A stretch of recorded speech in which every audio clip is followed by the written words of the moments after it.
Hey guys, how's it going? Today I want to speak about the subject of would you choose immortality if you could? Well, it is a little bit of science fiction, but I think it's something that a lot of people actually ponder about if you really think about it. There's been a lot of books written about it, and there's a lot of movies that have been made about this kind of subject. Think about all the vampire films and all that stuff where people literally live for infinity until they're killed by stake and stuff like that. But really the subject is immortality. Would you choose it?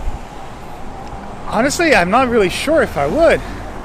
What I hear a lot from people who are elderly or old, and usually when they're pretty close to their death, a lot of times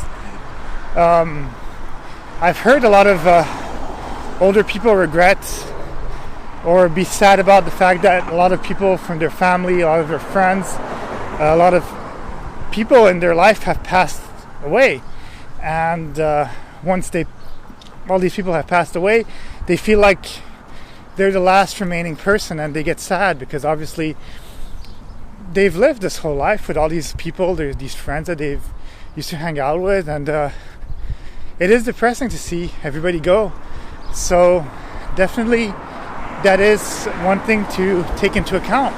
If you were to live forever, would you be able to live with the fact, just knowing that basically you will outlive every single person that you love and every single person that you know?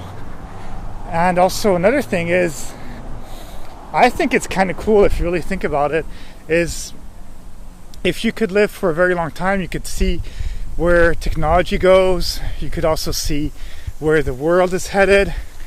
But of course, the more you live, obviously, the more chance you have of eventually being in a time of war, because the world has been in war many, many times, and there's places such as Los Angeles, which are very peaceful at the moment. But one day there could be a war. There could be another world war, and living through these times is probably not the funnest. And obviously, if you lived forever, then you would eventually, in millions and millions of years, get to the point where you outlive the whole human race, right? Or the sun gets too hot and you'd burn anyways, and then what happens? Because you're living forever, would you just float in space? I don't know. That's exaggerate. But that's things to be taken into account. And of course, there's another double-edged sword to that is, can you live forever? But can you live forever and not age? Just myself, being in my mid-30s, I've sustained quite a few little injuries and stuff like that just because I love Jackie Chan movies, and I practice martial arts, and I did stunts and all that crap, and sometimes it's just little accidents.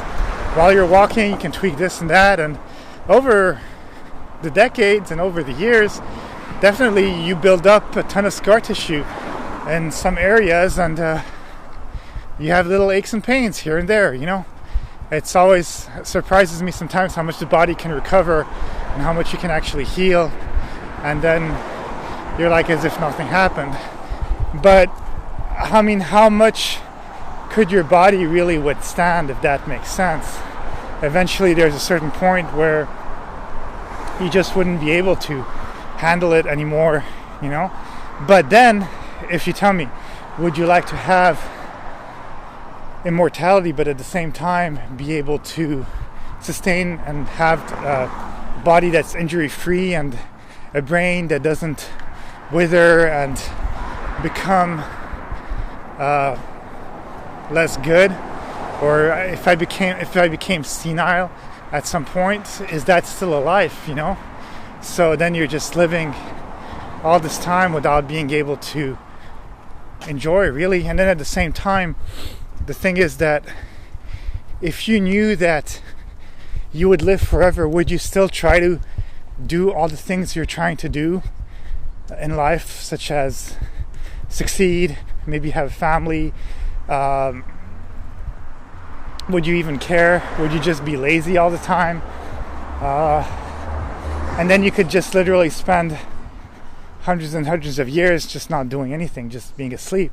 Because if you really look at it, sometimes it also doesn't really matter how long you've lived, because some people might live to 90 years old and they haven't really accomplished anything with their life or even enjoyed whatever they did, because maybe they were lazy, maybe they were just born in a place where it was just hard work all the time and a struggle, and you never were able to overcome that.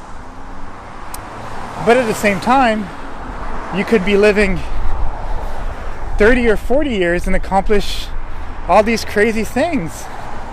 Look at people like Michael Jackson. He died at 50.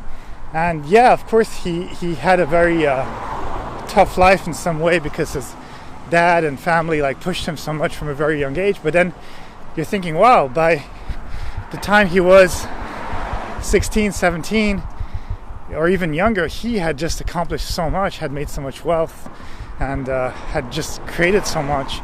And then I'm thinking to myself, I'm in my mid-30s, and I'm like, wow, not even half of what he's done. And the examples can go on and on forever. But basically that's what it is. Is it better to live immortal forever, or is it better to just live your life to the fullest within the means of saying to the fullest, because you can't just be jumping from buildings or just drinking all the time and being chaotic and just doing crazy stuff, because eventually then you're going to die. It's like James Dean, you drive fast, well, eventually you're going to get into an accident and then die young, So that's also not good, because it's a life wasted. We're basically have 1 in 450 billion chance of even just getting born. So just the fact that you're born, you're lucky and you're able to live. So at that point, if you're there, then you should try to really do the best of whatever life was given to you, because everybody has a different set of hand that is given to them, and whatever you have, it's really up to you if you want to do the best out of it, really. I certainly do. I know we all have faults and we all have skills in some way, and also if you really think about it too, what is really perfection? Because what is perfect to one person might not be perfect to somebody else, if that makes sense, because perfection is imperfect in its own self. It's its own right, really. So yeah, there's many things to think about, but this is just a little bit of an imaginative talk. But I'm not really sure if I'd want to live forever, and losing all the people that I've grown up with and all the friends and family and all that is tough. But I guess if I had all my skills and a healthy body and stuff, I'd still choose, I guess, immortality, but only with the condition of being healthy and being motivated to continue living, because I don't think you can really get bored with the world, and there's so many things to discover that there's always something to do. It's the world is big. There's really big, so there's no way to get bored in it. But yeah, that's what I have to say on the subject. Have a great day, and I will talk to you soon.